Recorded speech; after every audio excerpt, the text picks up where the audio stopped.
नमस्कार मेरे प्यारे साथियों। हम इसके पहले आपको सेल के बारे में एक 15 मिनट का वीडियो बना दिए थे।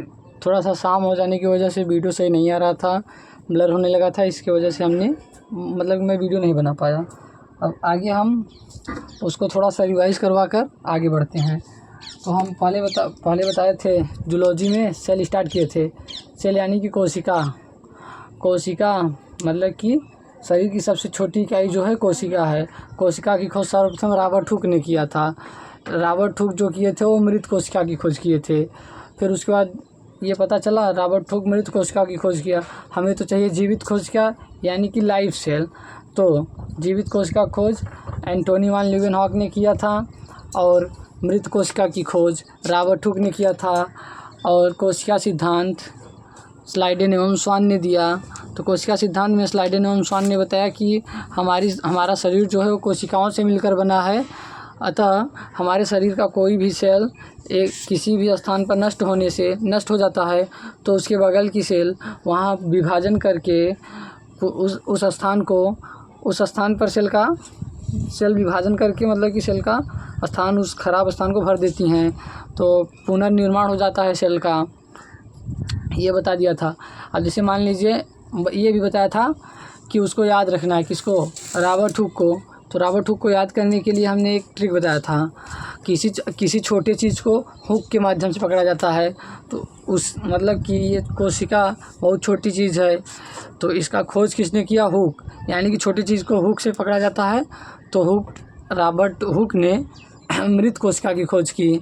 और जो लीeuwenhoek हैं वो लाइव कोशिका की खोज की। तो लाइव से लीeuwenhoek को याद रखिएगा। फिर हमने बताया था कोशिका सिद्धांत देकर बताया था कि ओवरऑल सबसे बड़ी कोशिका, सबसे छोटी कोशिका, ओवरऑल सबसे छोटी कोशिका जो होगी वो माइकोप्लाज्मा होगी। और जो सबसे बड़ी कोशिका होगी वो शुतुरमुर्ग के अंडा की कोशिका होगी। और मानव में सबसे छोटी कोशिका जो होगी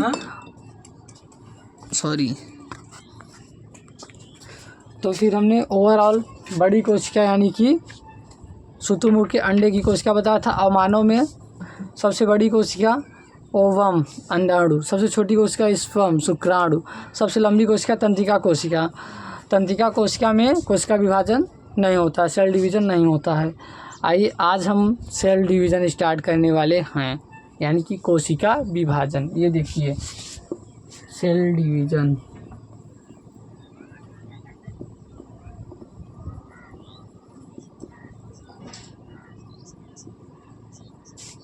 इसमें हम देखेंगे सबसे तेज कोशिका विभाजन किस में होता है और धीमा या बिल्कुल कोशिका विभाजन किस में नहीं होता है।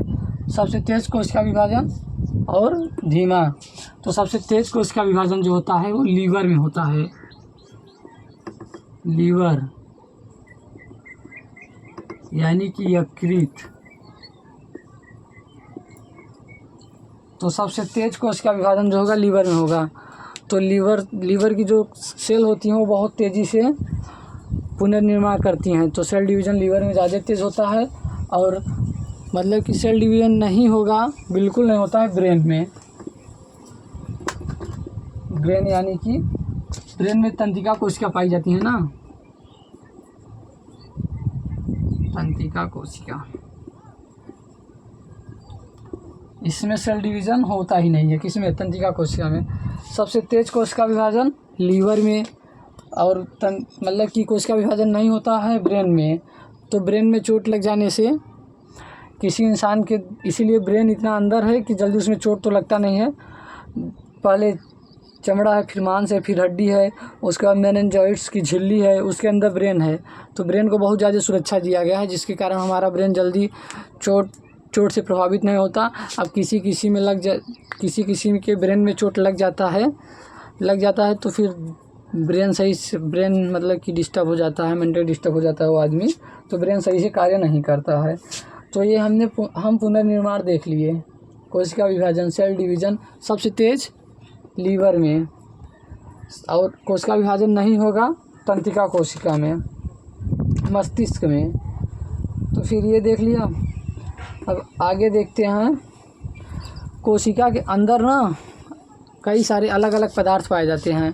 कोशिका के अंदर कई सारे अलग अलग पदार्थ पाए जाते हैं। ये पदार्थ जो होते हैं ये कोशिका झिल्ली के एक झिल्ली के अंदर होते हैं, कोशिका झिल्ली के अंदर होते हैं, तो हम इनको देख नहीं सकते हैं। यानी कि कोशिका के अंदर कई सारे पदार्थ पाए जाते हैं। तो कोशिका के बाहर पहले तो कोशिका के अंदर होते हैं, और ये कोशिका के अंदर होते हैं, और कोशिका में अलग अलग पदार्थ पाए जाते हैं। और ये कोशिका झिल्ली के अंदर होते हैं। तो कोशिका झिल्ली, ये मान लीजिए ये कोशिका झिल्ली हो गई। अब इसके अंदर कई सारे मटेरियल पाए जाते हैं, पदार्थ पाए जाते हैं। ये कोशिका झिल्ली बहुत पतली होती है, कोशिका झिल्ली। ये जो कोशिका झिल्ली है प्रोटीन की बनी होती है, कोशिका झिल्ली प्रोटीन की बनी होती है, कोशिका झिल्ली प्रोटीन की बनी होती है। तो इसमें पहला तो माइटोकांड्रिया पाया जाता है। माइटोकांड्रिया अब माइटोकांड्रिया पाया जाता है। माइटोकांड्रिया ऐसे दिखाई नहीं देता है, माइक्रोस्कोप की सहायता से देखेंगे तो इसमें एक इस तरह की संरचना माइटोकांड्रिया हो गया मान लीजिए। इसमें कुछ इस तरह से एक संरचना मिलती है जिसे क्रिस्टी कहते हैं। इस संरचना को क्रिस्टी कहते हैं। जब हम मतलब कि ऑक्सीजन लेते हैं तो ये ब्लड के माध्यम से ऑक्सीजन इसी क्रिस्टी में आता है। फिर इस क्रिस्टी में क्रेब्स साइकिल चलता है, क्रेब्स चक्र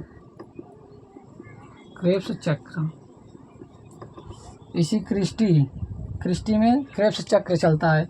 तो क्रेब्स चक्र के दौरान इसमें ऑक्सीजन होता है और इसमें ऑक्सीश्वसन होता है।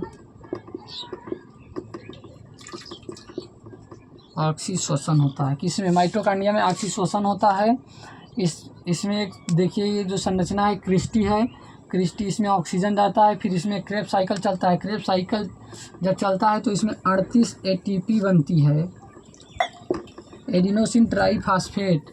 38 ATP से एक ग्लूकोज बनता है। ये क्रेब्स साइकिल में आपको पढ़ाया जाएगा।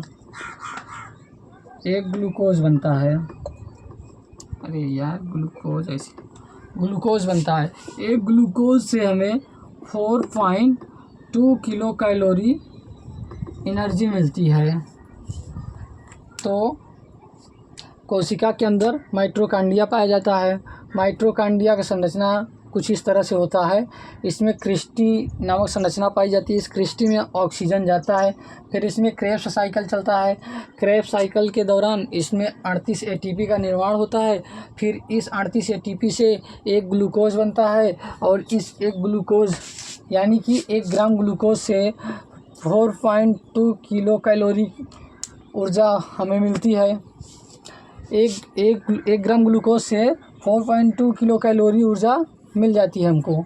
और किसी व्यक्ति को दिन भर काम करने के लिए 2500 किलो कैलोरी की ऊर्जा की ज़रूरत होती है। तो 2500 किलो कैलोरी ऊर्जा की ज़रूरत होती है।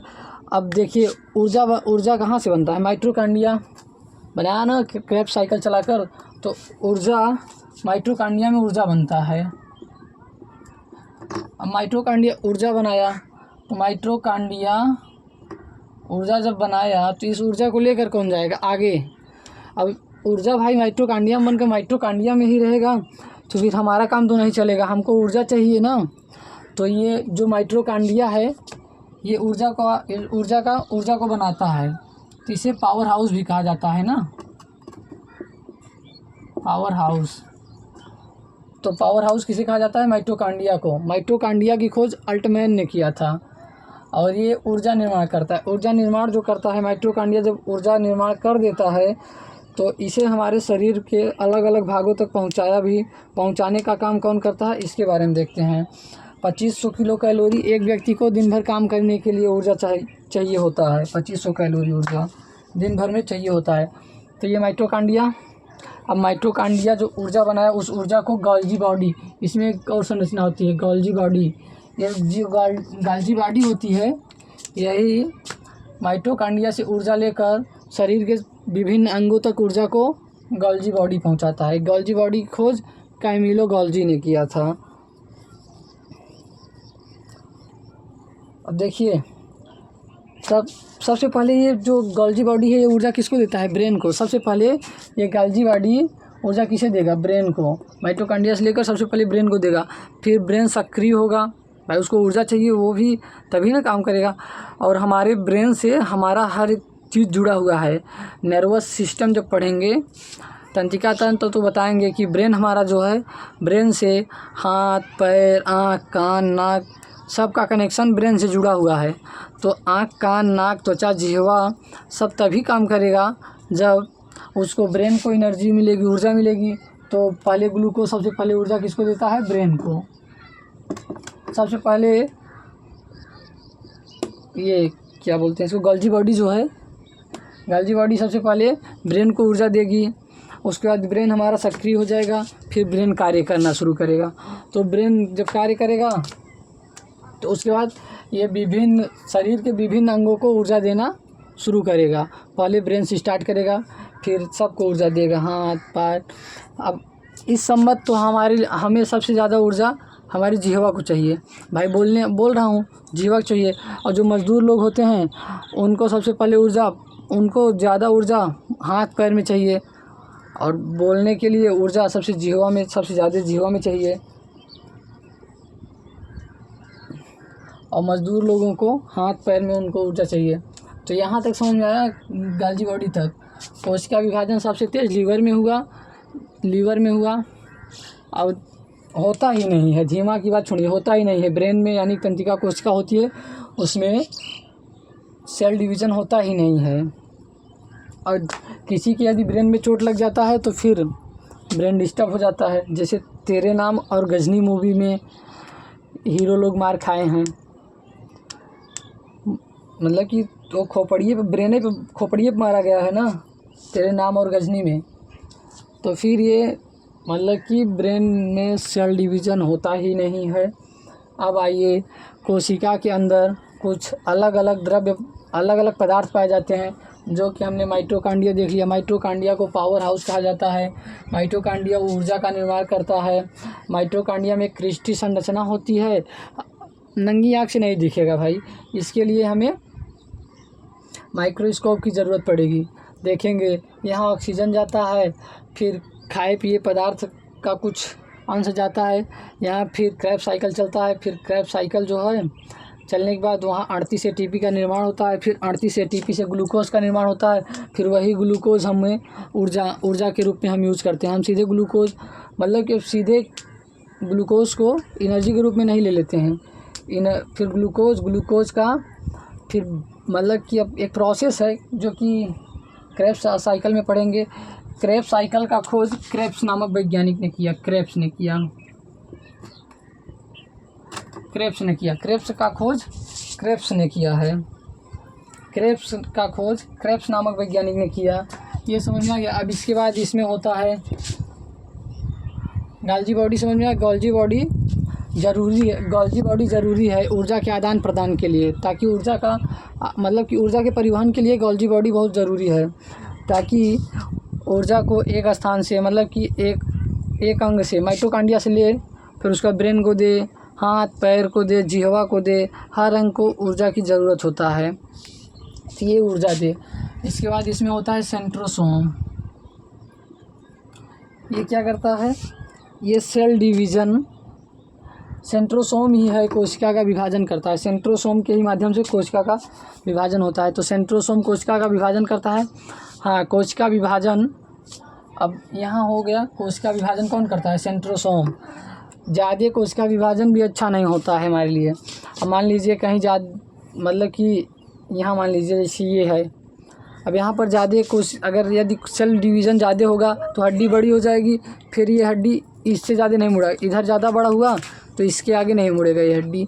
तो सेल डिवीज़न एक मतलब कि उचित मतलब कि लिमिटेड होना चाहिए। अब भाई बहुत ज़्यादा जब सेल डिवीज़न होने लगेगा फिर तो दिक्कत हो जाएगा। और सेल डिवीज़न जब ज़्यादा होगा तो जहाँ भी सेल डिवीज़न ज़्यादा होगा, मान लीजिए गले में ज़्यादा हो गया तो गला का कैंसर बना देगा। सेल डिवीज़न ज़्यादा हुआ, कभी कभी सेंट्रोसोम पगला जाता है तो सेल डिवीज़न ज़्यादा कर देता है। तो सेल डिवीज़न देखिए कहीं कहीं गले का कैंसर बनेगा, जीभ का कैंसर बनेगा, ब्लड कैंसर हो जाएगा, बोन कैंसर बना देता है। जहाँ भी मतलब कि और यहाँ मतलब कि अब सेल डिवीज़न ज़्यादा हुआ तो किसी में 6 को अंगूरी निकल जाएगी, तो और ज़्यादा इधर उधर हुआ तो किसी में सेल डिवीज़न ज़्यादा हुआ तो कहीं यहाँ फूल पिचक जाएगा। तो सेल डिवीज़न ज़्यादा हुआ तो सेल डिवीज़न ज़्यादा होना अच्छी बात नहीं है, सेल डिवीज़न एक लिमिट तक होना चाहिए। तो ये हुआ सेल डिवीज़न कौन करता है? सेंट्रोसोम, यानी कि सेल डिवीज़न सेंट्रोसोम करता है। तो फिर अगला क्या है, आइए देखते हैं। माइटोकॉन्ड्रिया गोल्गी बॉडी सेंट्रोसोम, इसमें होता है लाइसोसोम। एक ठो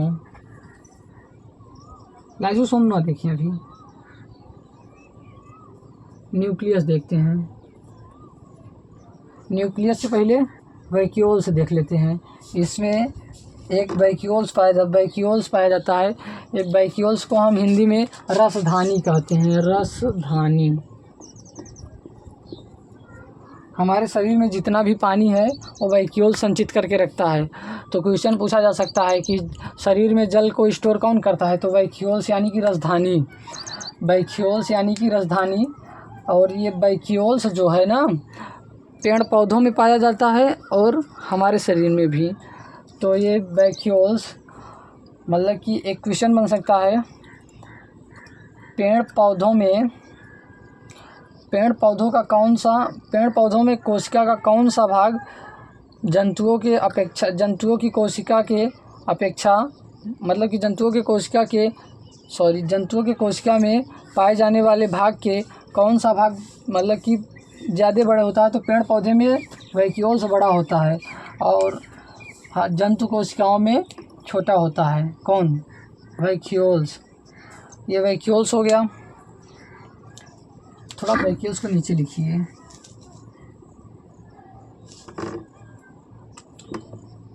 ये हो गया न्यूक्लियस, अभी नहीं पढ़ेंगे। यहाँ वैक्यूल्स लिखिए। वैक्यूल्स पानी स्टोर करता है। वैक्यूल्स को हम हिंदी में रसधानी कहते हैं। वैक्यूल्स पेड़ पौधों में बड़ा होता है और मानव मतलब कि जंतुओं में छोटा होता है। ये जो वैक्यूल्स है, अब ये तो बता दिए कि वैक्यूल्स पेड़ पौधों में बड़ा होता है, जंतुओं में छोटा होता है। सेंट्रोसोम सेल डिवीज़न करता है। इसमें मतलब कि कोशिका के अंदर एक, अब देखिए कोशिका मतलब कि सरसों के दाने के समान है, तो ये पिचक ना जाए इसलिए इसमें एक संरचना पाई जाती है। इस तरह से। अब ये मतलब कि इसमें सेल के अंदर एक संरचना पाई जाती है ताकि सेल पिचक ना जाए। तो ये इस संरचना को कहते हैं एंडोप्लाज्मिक रेटिकुलम। इस संरचना को क्या कहते हैं? Endoplasmic reticulum. तो पूछ सकता है एक सवाल, पीसीएस वगैरह में एक बार पूछा था कि मतलब कि कोशिका के कंकाल का कार्य कौन करता है? तो कोशिका के कंकाल का कार्य एंडोप्लाज्मिक रेटिकुलम करता है। इसे मतलब एक पिलर की तरह इसमें दिया जाता है ताकि सेल पिचक ना जाए। तो ये इसको एंडोप्लाज्मिक रेटिकुलम कहते हैं। एंडोप्लाज्मिक रेटिकुलम एक मतलब कि इधर स्मूथ होता है, चिकना होता है। एंडोप्लाज्मिक रेटिकुलम इधर चिकना होता है। तो एंडोप्लाज्मिक रेटिकुलम जिस तरह चिकना होता है उसे क्या कहते हैं? ये जहाँ स्मूथ हुआ, स्मूथ, अब ये एंडोप्लाज्मिक रेटिकुलम जिस ओर स्मूथ हुआ वो वसा का निर्माण करेगा और एक तरफ मतलब कि खुरदुरा होता है, यही दूसरी ओर खुरदुरा हो गया, इधर स्मूथ। जहाँ स्मूथ हुआ वहाँ क्या बनाया? वसा। अब जहाँ खुरदुरा होगा वहाँ बनाएगा क्या? ये इस पर पाया जाता है राइबोसोम। ये राइबोसोम। एंडोप्लाज्मिक रेटिकुलम दो भागों में बढ़ जाता है, एक तो हो जाता है स्मूथ और दूसरा हो जाता है रफ। अब ये जो रफ वाला हुआ ये स्मूथ हो गया, यहाँ से रफ हो गया मान लीजिए। तो ये जो रफ हुआ, ये रफ ये स्मूथ। अब रफ वाला पर राइबोसोम पाया जाएगा। ये डायरेक्टली राइबोसोम नहीं भाई, ये रफ है, फिर ये रफ पर राइबोसोम पाया जाएगा। ये राइबोसोम 2 प्रकार का होता है, एक 70S, एक 80S। जो 70S राइबोसोम है ये छोटे जीव जंतुओं में, एक कोश की जीवों में पाया जाएगा, जैसे बैक्टीरिया, जीवाणु, विषाणु, वायरस और अब मतलब कि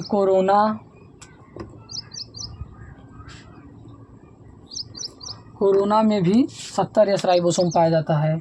और एक बहुत हाल ही में अब लंपी वायरस था, लंपी वायरस देखिए जो गाय भैंस गायों को ज़्यादा पसंद किया, लंपी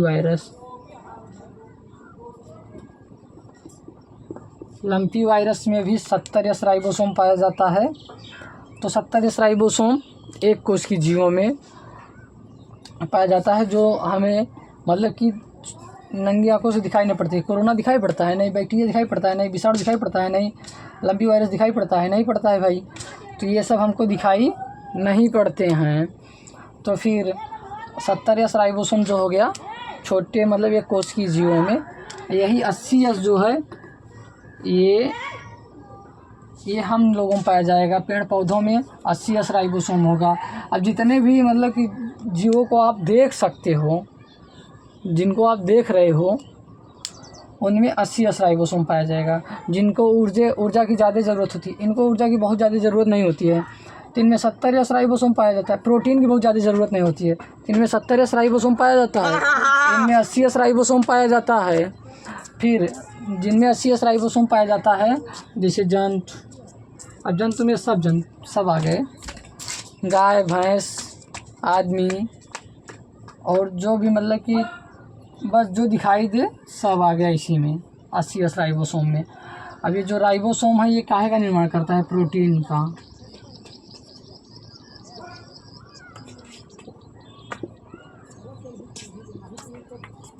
ये जो राइबोसोम है ये प्रोटीन का निर्माण करता है। तो 70S राइबोसोम यानी कि छोटा है तो ये कम प्रोटीन निर्माण करेगा, 80S राइबोसोम यानी कि बड़ा है ये ज़्यादा प्रोटीन निर्माण करेगा। 70S राइबोसोम यस का मतलब क्या है? सेडिमेंटेशन ऑफ कोफिशिएंट, मतलब ऐसा चीज़, सॉरी एक मिनट, ये कुछ बच्चे परेशान कर रहे हैं यहाँ, पता नहीं क्या पा रहे हैं वो, हमको परेशान करनी है। तो फिर हम कहाँ तक देख लिए हैं? ये हम सब सेंट्रोसोम देखा। एंडोप्लाज्मिक रेटिकुलम में जो स्मूथ यानी कि चिकना भाग है वो वसा का निर्माण करता है, और जो खुरदुरा भाग है वो खुरदुरे भाग पर राइबोसोम पाया जाता है। राइबोसोम प्रोटीन का निर्माण करता है। राइबोसोम 2 प्रकार का होता है, एक 70S राइबोसोम, एक 80S राइबोसोम। 70S राइबोसोम जानवर लिख लीजिए, पेड़ पौधों में पाया जाता है। 80S राइबोसोम जानवरों में पाया जाता है। 70S जो होता है वो जीवाणु, विषाणु, कोरोना, लंपी वायरस गाय को बहुत ज़्यादा परेशान किया है। और यहाँ तक हो गया। तो एक सवाल ये देखिए, अब एक बात बता रहे हैं, ये इंडोप्लाज्मिक रेटिकुलम जो है, इंडोप्लाज्मिक रेटिकुलम पर राइबोसोम पाया जाता है। राइबोसोम प्रोटीन का निर्माण करता है। तो एंडोप्लाज्मिक रेटिकुलम पर राइबोसोम कहाँ पाया जाता है यदि ये पूछा जाए तो एंडोप्लाज्मिक रेटिकुलम के खुरदुरे भाग पर राइबोसोम पाया जाता है। एंडोप्लाज्मिक रेटिकुलम के खुरदुरे भाग पर राइबोसोम पाया जाता है। अब और ये कोशिका के कंकाल का कार्य कौन करता है? तो एंडोप्लाज्मिक रेटिकुलम। कोशिका में विभाजन सेंट्रोसोम करता है। अब सबसे ज़्यादा सेंट्रोसोम कहाँ पाया जाता है? लीवर में। तो सेंट्रोसोम की संख्या अधिक होगी लीवर में, सेंट्रोसोम की मात्रा अधिक होगी। तंत्रिका कोशिका में सेंट्रोसोम की मात्रा कम होगी ही नहीं, होती तो सेल डिवीज़न होता, इसमें होता ही नहीं है। यकृत में बहुत ज़्यादा सेल डिवीज़न होता है, ये दाहिनी साइड में पाया जाता है ना लीवर, इसमें सेल डिवीज़न बहुत तेज़ होता है। किसमें? दाहिनी साइड में लीवर पाया जाता है, इसमें सेल डिवीज़न बहुत ज़्यादा होता है। और आपसी श्वसन माइटोकॉन्ड्रियम पाया जाता है, ये पहले बता दिए हैं। माइटोकॉन्ड्रिया को पावर हाउस कहा जाता है। माइटोकॉन्ड्रिया ऊर्जा का निर्माण करता है। फिर माइटोकॉन्ड्रिया जिस ऊर्जा को बनाता है उसे गोल्गी बॉडी शरीर के विभिन्न अंगों में बांट देता है, परिवहन का कार्य करता है। तो ऊर्जा गोल्गी बॉडी बहुत ज़रूरी है ऊर्जा परिवहन के लिए। और फिर सेंट्रोसोम लीवर में बहुत ज़्यादा सेंट्रोसोम पाया जाता है। इसमें सेल डिवीज़न बहुत तेज़ होता है, मतलब कि सेल डिवीज़न सबसे ज़्यादा लीवर में होता है। और अब आपको हम वैक्यूल्स बता दिए। वैक्यूल्स में पानी इकट्ठा किया जाता है, इसे हम हिंदी में रसधानी कहते हैं। यह हमारे शरीर में पाया जाता है, हमारे शरीर की कोशिकाओं के अंदर पाया जा रहा है, देख लीजिए। अब आगे हम देखते हैं लाइसोसोम। इसको देखने से पहले हम न्यूक्लियस देख लें। न्यूक्लियस और लाइसोसोम, ये जो लाइसोसोम है ये जल अपघटक एंजाइम रखता है। लाइसोसोम जो है ये जल अपघटक एंजाइम रखता है, यानी कि इसमें थोड़ा एसिडिक पाया जाता है। या किसी को मान लीजिए इसमें, अब ये लाइसोसोम हो गया, ये जल अपघटक एंजाइम रखता है। और वैक्यूल्स हो गया, ये जल को एकत्रित करता है। सेंट्रोसोम कोशिका विभाजन का कार्य करता है। गोल्गी बॉडी जो है ऊर्जा का परिवहन का कार्य करता है। माइटोकॉन्ड्रिया ऊर्जा बनाता है। न्यूक्लियस ये सब का ब्रेन है। कौन? न्यूक्लियस कोशिका का ब्रेन है। 1 मिनट, बार कुछ बच्चे आकर हमको परेशान कर रहे हैं आज, पता नहीं क्या है। अब लगता है इनको टाफ़ी चाहिए बढ़िया वाला। फिर उसके बाद मतलब टाफ़ी का मतलब समझ रहे हैं ना, बढ़िया वाला चाहिए। आइए हम न्यूक्लियस बता रहे थे, तो न्यूक्लियस को अपने देखते हैं। वैक्यूल्स को देख लिए हैं। वैक्यूल्स पानी स्टोर करता है, ये पूछा जा सकता है। एक पीछे का सवाल है, उसको देखते हैं क्या था। न्यूक्लियस को कब बना है ना, 1 मिनट। पादप कोशिकाओं में किसका आकार बड़ा होता है जंतुओं की कोशिका की तुलना में? तो आप वैक्यूल्स बताइएगा। राजधानी होती है और ये पानी स्टोर रखता है। तो इतना ही है, यही सवाल था। अब हम आइए आपको दिखाते हैं एक चीज़। न्यूक्लियस जो है सेल का ब्रेन है। न्यूक्लियस का खोज रॉबर्ट ब्राउन ने किया। अब इसको डिलीट कर दे रहे हैं, 1 मिनट डिलीट कर देता हूँ। थोड़ा सा दिक्कत होने लगा लिखने में।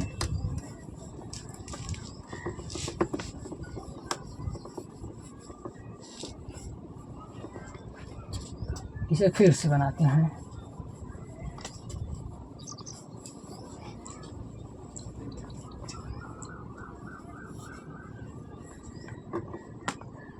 भाई साहब वीडियो ज़्यादा बड़ा होता, थोड़ा सा बंद कर दीजिए। हम वीडियो बंद करके स्ट्रक्चर बना दिए। बड़ा हो रहा था बेवजह, ज़्यादा बड़ा हो जाएगा फिर आप लोग देखते ही नहीं हो बड़ा होने की वजह से। अब देखिए, बताया ना माइटोकॉन्ड्रिया ऊर्जा निर्माण करता है, इसे पावर हाउस कहते हैं। इसके अंदर ऑक्सीजन होता है। इसकी जो क्रिस्टी है उसमें क्रेब्स साइकिल चलता है। क्रेब्स साइकिल का खोज क्रेब्स ने किया था। गोल्गी बॉडी ऊर्जा परिवहन का कार्य करता है। सेंट्रोसोम कोशिका विभाजन करता है। सबसे ज़्यादा सेंट्रोसोम लीवर में पाया जाता है। सेंट्रोसोम की मात्रा नहीं मिलती है ब्रेन में। और अब हम वैक्यूल्स देख लिए। वैक्यूल्स पानी स्टोर करता है। पेड़ पौधों में वैक्यूल्स बड़ा होता है। मानव सेल में वैक्यूल्स छोटा होता है। अब ये एंडोप्लाज्मिक रेटिकुलम देख लिए हम। एंडोप्लाज्मिक रेटिकुलम जो कि ये कोशिका के कंकाल का कार्य करता है। ये कोशिका में फिलर का भी कार्य करता है। तो कोशिका कंकाल का कार्य कौन करता है? एंडोप्लाज्मिक रेटिकुलम ऊपरी ओर से स्मूथ होता है, बता दिए हैं। ये नीचे रफ होता है, स्मूथ वाला वसा निर्माण करता है। ये वाला इस रफ पर राइबोसोम होता है। इतना राइबोसोम 2 प्रकार का होता है, 70S राइबोसोम, 80S राइबोसोम। ये जो राइबोसोम होता है ये वायरस में पाया जाता है, बैक्टीरिया में पाया जाता है, लंपी वायरस में पाया जाता है। मतलब कि हर चीज़ में छोटे जो एक कोशिका हैं उनमें 70S राइबोसोम, जो पेड़ पौधे और जानवरों में 80S राइबोसोम पाया जाता है। ये बातें हो गई हैं। अब हमारा सेंट्रोसोम हो गया था। न्यूक्लियस स्टार्ट करते हैं। तो न्यूक्लियस की खोज रॉबर्ट ब्राउन, इसको ज़्यादा बाहर निकाल दिए हैं। यहाँ से देखिए, न्यूक्लियस की खोज रॉबर्ट ब्राउन। तो न्यूक्लियस जो होता है वो ब्राउन कलर का होता है। एक ट्रिक देखिए न्यूक्लियस को याद करने का कि न्यूक्लियस ब्राउन कलर का होता है। तो खोज कौन किया था? Robert brown. जैसे रॉबर्ट हुक, किसी छोटी चीज़ को हुक के माध्यम से पकड़ा जाता है तो उसे हुक से याद कर लिए। तो इसे ब्राउन कलर का। अब देखिए यहाँ जैसे देख लीजिए छुहारा का बिया, सेब का बिया, तो ये सब ब्राउन, मतलब कि ज़्यादातर फलों का जो बीज होता है वो ब्राउन कलर का होता है। तो रॉबर्ट ब्राउन न्यूक्लियस का खोज किए थे। ये न्यूक्लियस होता है ब्राउन कलर का होता है। तो न्यूक्लियस को सेल का ब्रेन कहते हैं। सेल ब्रेन किसे कहते हैं? न्यूक्लियस सबको आदेश देता है। ब्रेन मतलब कि ये सेल का ब्रेन है, यही सबको आदेश देता है किसको कौन सा कार्य करना है। तो ये जो है न्यूक्लियस आपने देखा है, न्यूक्लियस का खोज रॉबर्ट ब्राउन ने किया और इसका मतलब कि इसे सेल ब्रेन कहा जाता है न्यूक्लियस को। न्यूक्लियस जब मान लीजिए यहाँ हमारी मतलब कोशिका नष्ट हो गई तो ये न्यूक्लियस सेंट्रोसोम को बोलेगा भाई तू कोशिका निर्माण कर, तो ये कोशिका निर्माण करेगा। कभी कभी न्यूक्लियस ऐसा मतलब कि थोड़ा थोड़ा पगला टाइप जाता है तो ये बोल देता है कोशिका निर्माण कर, और किस मतलब कि बोल क्या देता है, ये बोलता तो है सबको बोलता है, इसको भी भाई तू ऊर्जा निर्माण करे, तू ऊर्जा परिवहन कर, तू सेल बना भाई। लाइसोसोम का कार्य बाद में बताते हैं, बढ़िया है ये। वैक्यूल्स बोलता है तू पानी रखा है ना, हाँ वैक्यूल्स के बारे में एक बात और सुनिए। वैक्यूल्स जो होता है ना, वैक्यूल्स में यदि पानी 1% की भी कमी हो गई तो ये तुरंत प्यास लग जाएगा। राजधानी में 1% पानी की कमी हुई तो प्यास लग जाएगा। 3% पानी, डायरिया जो होता है, डायरिया एक बीमारी होती है, इसमें 3% पानी की कमी हो जाता है जिसके कारण लोगों की मृत्यु भी हो जाती है। मैक्सिमम जाएगा तो वो 10%। वैक्यूल्स में यदि पानी की कमी 10% है तब तक चलाएगा। वैक्यूल्स पानी रखा है, पानी की कमी यदि 10% हुई तो मर जाएगा। डायरिया में काफ़ी लोगों की मृत्यु हुई है, बड़े बड़े राजाओं की। तो डायरिया ख़तरनाक चीज़ है। डायरिया में भाई, डायरिया के बारे में किसी को भी कुछ नहीं बोला जा सकता। डायरिया चक्कर 2 बड़े बड़े राजा मर चुके हैं। जैसे अकबर भी डायरिया से मरा था और सिकंदर भी डायरिया से ही मरा था।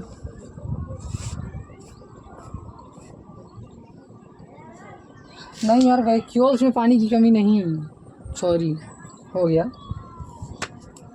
ये देखिए अब न्यूक्लियस को सेल का ब्रेन कहा जाता है। ये रॉबर्ट ब्राउन हैं। रॉबर्ट ब्राउन न्यूक्लियस की खोज किए थे। फिर न्यूक्लियस, अब मान लीजिए कहीं का सेल हमारा ख़राब हो गया, ये इसको आदेश दिया तो ये ऊर्जा निर्माण कर दिया, इसको आदेश दिया ये ऊर्जा परिवहन कर दिया। सबसे खचरा काम होता है सेल निर्माण के समय, जब न्यूक्लियस सेंट्रोसोम को बोलता है भाई तेरे को सेल निर्माण करना है, तो बोलता है ठीक है, तो ये आदेश देगा, ये सेल निर्माण करेगा। तो भाई अब सेंट्रोसोम एक तरह से अंधा होता है, बस ये आदेश देता है, उसी हिसाब से ये काम करता है। सबको आदेश ये देता है, कार्य ये लोग करते हैं। तो और सेल निर्माण में जो मदद करता है, राइबोसोम मदद करता है सेल निर्माण में। राइबोसोम सेल निर्माण में मदद करता है, सेंट्रोसोम सेल निर्माण करता है, और ये संदेश देता है कौन? न्यूक्लियस संदेश देगा, राइबोसोम सेल निर्माण में मदद करेगा, प्रोटीन बनाएगा, प्रोटीन बनाकर उसको देगा, ले भाई बना। फिर सेंट्रोसोम सेल बनाएगा। तो जब कोरोना वायरस चल रहा था, तो जो ये कोरोना वायरस था ये हमारे नाक से घुसर कर फेफड़े में गया, मुंह से घुसकर फेफड़े में गया, फेफड़ा में जाने के बाद ये सेल के अंदर घुसकर, किसी सेल के अंदर घुसकर बढ़िया न्यूक्लियस के ऊपर अपना कब्जा बनाता था और न्यूक्लियस से बोलता था अब तू मेरी बात मान। तो न्यूक्लियस बड़ा खचरा होता है, ये उसका बात मान लिया और वो बोला देख तू अब मेरा फ़ोटो कॉपी करना स्टार्ट कर। जैसे आप मान लीजिए कहीं प्रिंटर रखा है, वहाँ मान कर चलिए बायोलॉजी का मतलब कि एक PDF प्रिंट हो रहा है, और अब वहाँ आप जाइए, देखिए कोई नहीं है, वो उसी तरह कोरोना आया, देखा कोई नहीं है न्यूक्लियस के पास, बस तो उसी तरह आप पहुँचिए वहाँ प्रिंटर के पास, देखिए कोई नहीं है, वो बायोलॉजी का मतलब कि वो लगा है, प्रिंट हो रहा है, और आप धीरे से बायोलॉजी के प्रिंट को मतलब कि पेपर को निकाल कर रख दीजिए और जियोग्राफी का पेपर लगा दीजिए, तो वहाँ जियोग्राफी का फ़ोटोकॉपी स्टार्ट हो जाएगा। तो उसी तरह से जब ये जो न्यूक्लियस है, जब न्यूक्लियस पर कोरोना ने कब्जा किया, कोरोना बोला कि न्यूक्लियस अब तुम मेरा फ़ोटोकॉपी बना, तो इसने सेंट्रोसोम से बोला भाई ले इसको छाप दे, तो सेंट्रोसोम लगा धड़ल्ले से कोरोना वायरस के सेल को छापने लगा, जिससे कोरोना वायरस का सेल हमारे बॉडी में बढ़ने लगा। फिर अब कोरोना वायरस का इलाज तो था नहीं, एक वैक्सीन था, वैक्सीन दिया जाता था ताकि अब जो वैक्सीन इसमें दिया जाता था, वैक्सीन पहले नहीं था, पहले तो डेक्सामेथासोन टैबलेट दिया जाता था, डेक्सामेथासोन टैबलेट दिया जाता था जो कि ख़तरनाक है हमारे शरीर के लिए। डेक्सामेथासोन ऐसा टैबलेट है ना, ये जो डेक्सामेथासोन है ये हमारे शरीर को कार्य करने से रोक देता है। तो सोचिए जब हम ऐसी दवा ले रहे हैं जिससे हम खुद अपना कार्य नहीं कर पा रहे हैं, तो दवा हमारे लिए तो लाभदायक है नहीं, लेकिन अब कोरोना से बचने के लिए कुछ तो करना पड़ेगा। तो डेक्सामेथासोन दिया जाता था। डेक्सामेथासोन एक स्टेरॉइड है, ये हमारे शरीर के कार्य को या शरीर की वृद्धि को भी रोकता है। अब भाई किसी को डेक्सामेथासोन दे देंगे, फिर वो ऐसे ही बैठा है, मरियल की तरह बैठा रहेगा, फिर तो धीरे धीरे उसके चेहरे पर फंगस जमा हो जाएंगे। अब हमारे आसपास रोटी रख दीजिए आप, फंगस लग जाता है, फंजाई, तो फंगस लग जाता है। उसी तरह से हमारे स्किन पर भी है फंगस, है प्रेजेंट टाइम में भी है, रगड़ कर छुड़ाएंगे तो मैल जिसको बोलते हैं फंगस है, ब्लैक फंगस को बोलते हैं।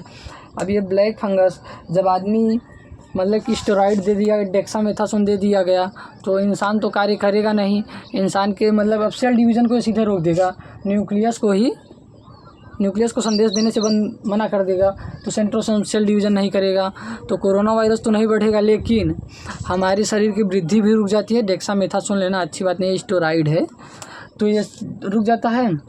फिर उसके बाद तब आराम से कोरोना वायरस यहाँ नाक और आँख के मार्ग से घुसकर यहाँ एक बोन होती है, उस बोन को ही गला देता है। अब ये बहुत लोगों का देखे होंगे, यहाँ सांस लेने में दिक्कत होने लगता था, अंदर के बोन को गला दिया, अब बचना मुश्किल हो जाता था, तो इंसान बच नहीं पाता था। तो उसे न्यूक्लियस संदेशवाहक है, ये संदेश देता है। न्यूक्लियस में डीएनए पाया जाता है, न्यूक्लियस पर डीएनए पाया जाता है, और जो डीएनए है वो ग्रुप ऑफ इंफॉर्मेशन, तो न्यूक्लियस पर मतलब कि इन्फॉर्मेशन होता है, तो डीएनए इस पे, यानी कि डीएनए पर जो इन्फॉर्मेशन होती है वो न्यूक्लियस में डीएनए है, तो डीएनए पर इन्फॉर्मेशन है, और ये इन्फॉर्मेशन जो है सबको बांटता रहता है। अब देख लीजिए इस सेल से कितना गलत काम करवा दिया, सेल बना, अब हमारा सेल है मान लीजिए, अब ये न्यूक्लियस भी फिक्स्ड काम करता है, क्या बनवाना है कहाँ बनवाना है वही काम करता है। ये तो कोरोना में गड़बड़ किया ना। अब देख लीजिए जैसे मान लीजिए ये हमारे आँख का सेल जो है आँख बनाया, बाल का सेल बाल बना, नाखून का सेल नाखून बना, तो न्यूक्लियस भी ठीक ठाक न्यूक्लियस सही से काम करेगा, ज़्यादातर सही काम करता है, कभी कदा गड़बड़ कर देता है, तो यहाँ नाखून की बजाय नाखून ही आएगा, बाल की बजाय बाल ही आएगा। न्यूक्लियस सेंट्रोसोम को आदेश देता रहता है तुझे किस चीज़ का मतलब कौन सी सेल बनाना है, आँख कान नाक वाला जहाँ का बनाना है, नाखून वाला, तो वही बनाता है। लेकिन किसी में गड़बड़ कर जाता है, तो देखिएगा यहाँ, और कभी कभी तो सेंट्रोसोम गड़बड़ कर जाता है, किसी की 6 अंगुलियाँ हो जाती हैं।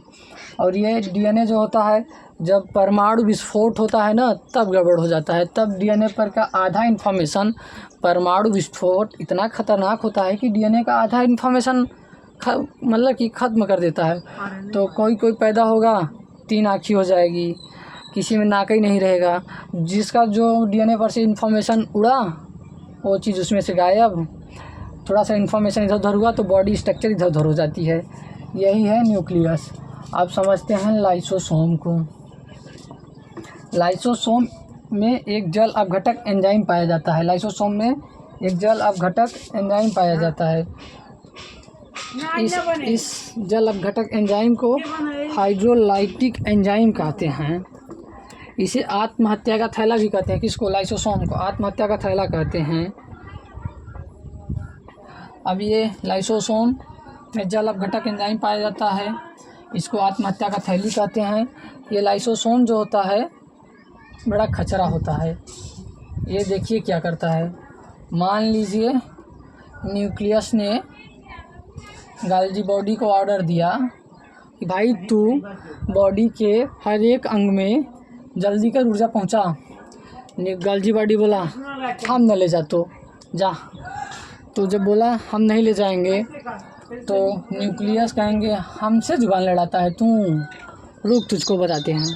तो ये न्यूक्लियस जो है लाइसोसोम से बोलेगा लाइसोसोम देख तू इसको थोड़ा इसके ऊपर छिड़क। तो लाइसोसोम जल अपघटक एंजाइम रखे रहता है। अब ये अपना जल अपघटक एंजाइम गाल्जी बॉडी के ऊपर छिड़काव कर देता है तो गाल्जी बॉडी ख़त्म हो जाता है। फिर अब ये न्यूक्लियस सेंट्रोसोम को बोलता है सेंट्रोसोम। दूसरी गाल्जी बॉडी बना सेंट्रोसोम, तो सेंट्रोसोम बना देगा।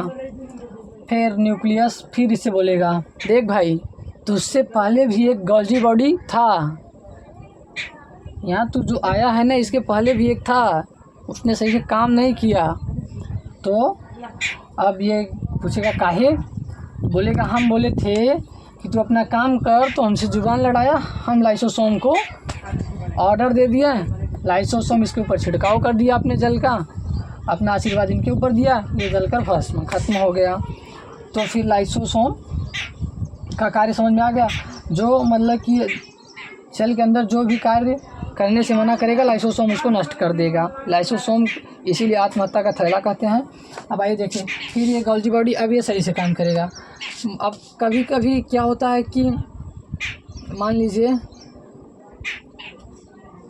सेंट्रोसोम नहीं, अब हाँ कभी कभी कि मान लीजिए जैसे गेट बंद करते वक्त हमारा ये दब गया, इसमें जो है लाइसोसोम ही दब गया।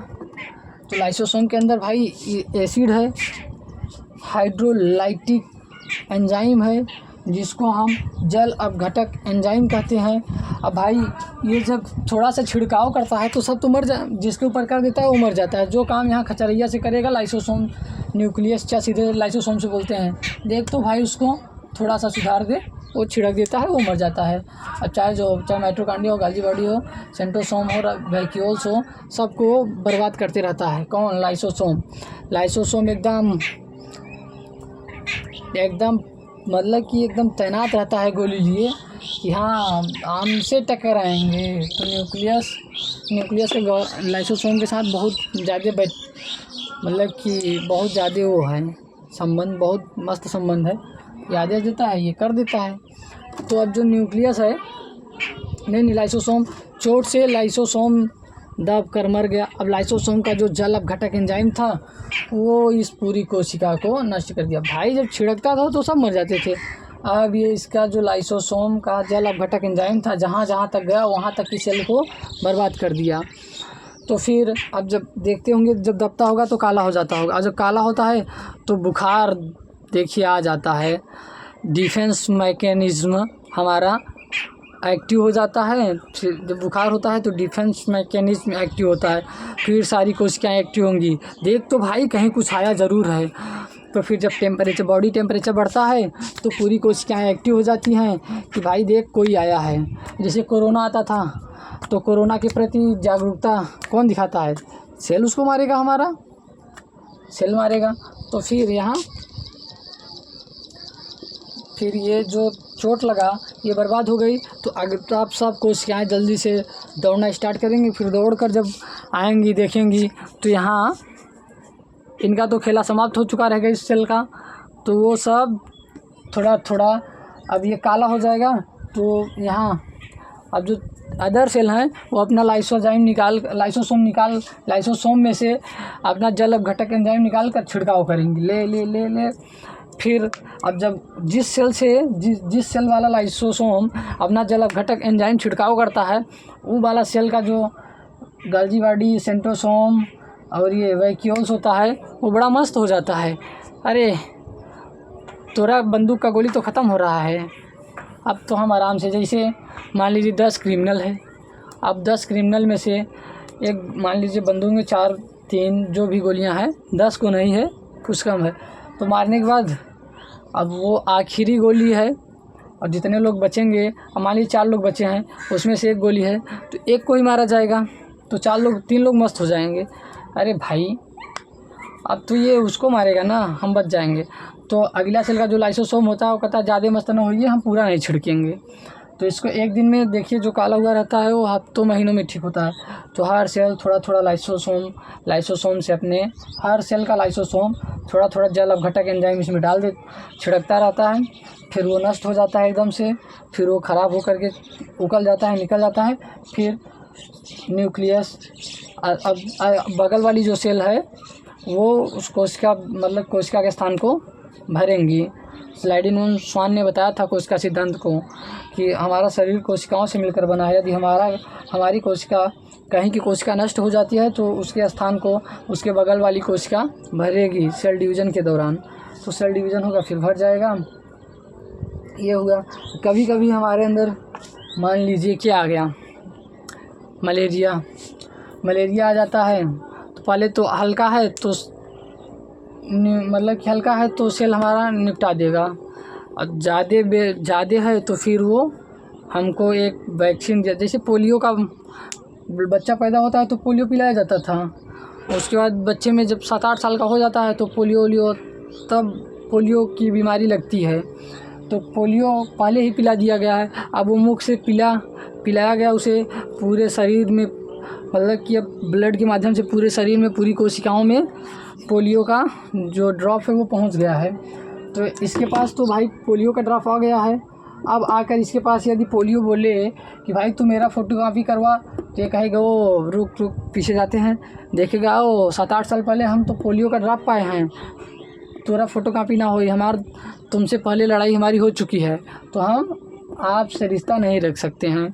तो ये उसको मारने का कोशिश करेगा तो मार देगा। लाइसोसोम से बोलेगा अपना जल अपघटक एंजाइम इसके ऊपर भी छिड़किए, ये जाए, ये मर कर यहाँ से जाए। इसी तरह कोरोना आए, कोरोना का वैक्सीन दिया गया तो कोरोना को पहचान लिया, यहाँ पहुँचा। तो ब्रेन तो यही है, ब्रेन ही को पकड़ना होता है। अब किसी इंसान को गुलाम बनाना है तो क्या करेंगे, उसे मानसिक रूप से गुलाम बनाएंगे। डायरेक्ट तो नहीं कहेंगे ना ये हमारे यहाँ चल कर खट दो, नहीं जाएगा भाई, मानसिक रूप से गुलाम बनाइए, आराम से जाएगा। तो यहाँ जो कोरोना होता है, मलेरिया होता है, टाइफाइड होता है, जो भी बीमारियाँ होती हैं मतलब कि वायरस एवं जीवाणुओं के संक्रमण से वो सीधे मतलब न्यूक्लियस को हमारे गुलाम बनाती हैं। लेकिन जब वैक्सीन या दवा दे दिया जाता है तो ये पहले से अलर्ट रहता है कि ये चीज़ इसके प्रति हमें एक्टिव रहना है, ये आएगा तो ये हमारा एंटी पार्टी का होगा, हम इसको मार देंगे। ये तुरंत लाइसोसोम को आदेश देता है कि भाई तू अपना जल अपघटक एंजाइम इसके ऊपर डाल दी, ये मर जाए, तो हमें आराम मिल जाता है। ये हुआ सेल में। अभी तो आगे और बाकी है, आज इतना ही कर रहे हैं, थोड़ा सा और बताएंगे, थोड़ा सा।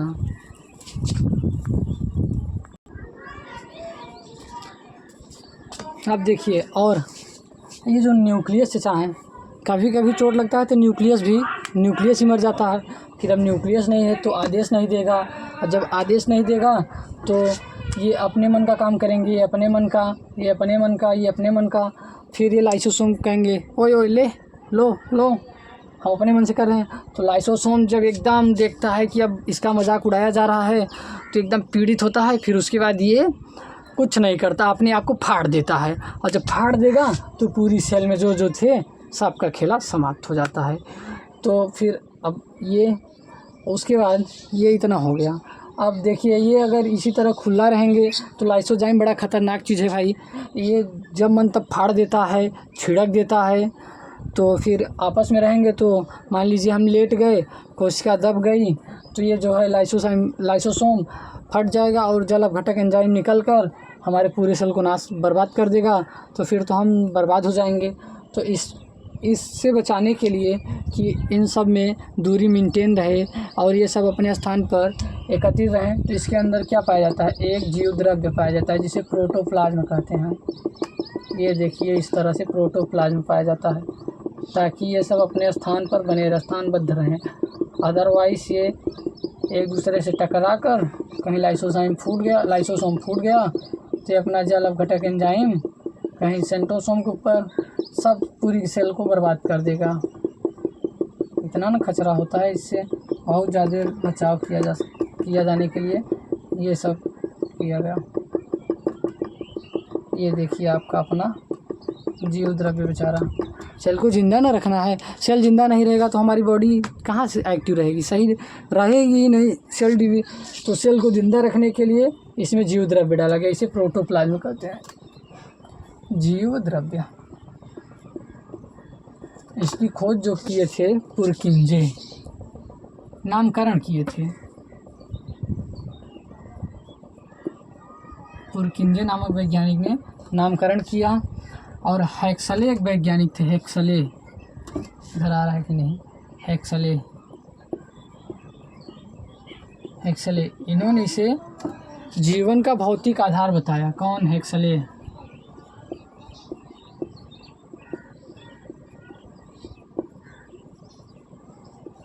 हेक्सले ने जीवन का भौतिक आधार बताया जीव द्रव्य को।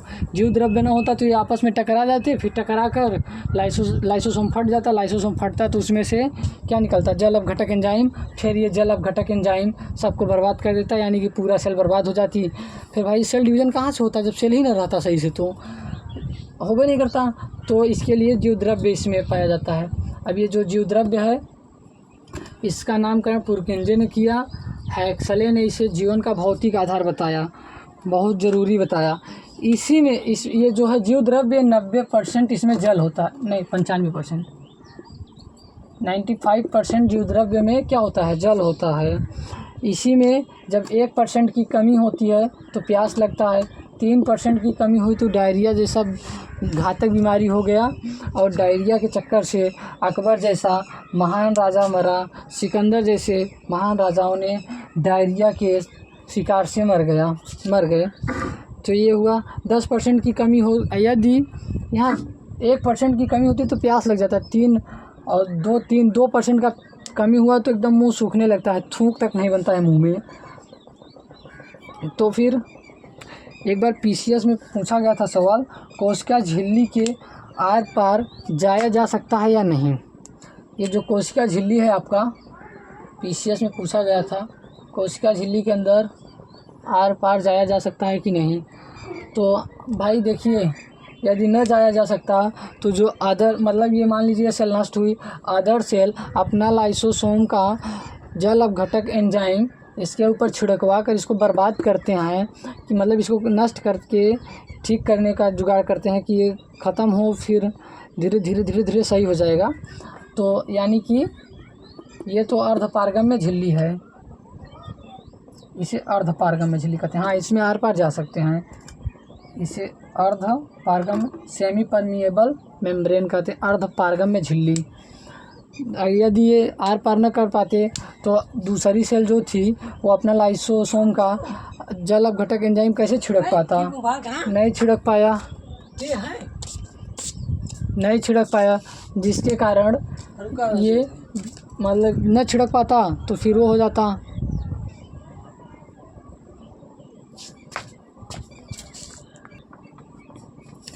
अब तो ये बता दिया ना कि कभी कभी दूसरी मरी कोशिका पर वो अपने लाइसोसोम से छिड़काव करवाता है। तो यानी कि जब इस पर छिड़काव करवाता है और अपने अंदर से छिड़काव करवा देता है तो ये तो सेमी परमिएबल है, अर्धपारगम्य झिल्ली है। कोशिका में जल संरक्षक का कार्य कौन करता है? आप लोग ज़रूर बताइएगा। जल का संरक्षण कौन करता है ये ज़रूर बताइएगा। और पादप कोशिका में जंतु कोशिका के आकार में सबसे बड़ा आकार किसका होता है?